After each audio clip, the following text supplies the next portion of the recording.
Hi everyone, this is Nancy from Boldin, and I want to welcome you to day 3 of our Get Started series, designed to guide you in accurately setting up your plan.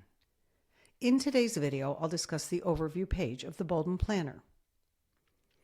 The important metrics of your plan begin with your retirement chance of success, which indicates the probability of funding your plan through longevity age. The chance of success is based upon a Monte Carlo simulation of 1,000 runs, where the returns on your investments change monthly in order to estimate the probability that you will never run out of money in retirement. Below that, you can access your plan completion and coach, which we discussed in a previous video.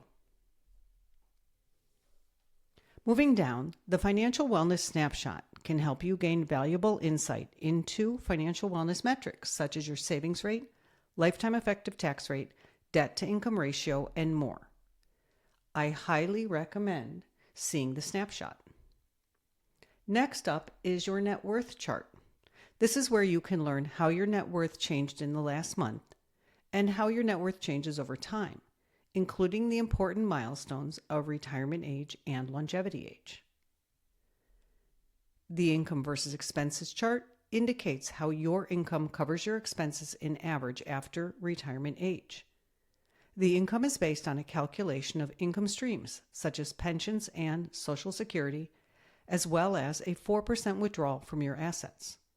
This chart is displayed in today's dollars and is not an exact calculation of your income and expenses under the withdrawal strategy you have selected. And the last items on the overview are nudges about attending our live events and how you can use our explorers to do better with your money.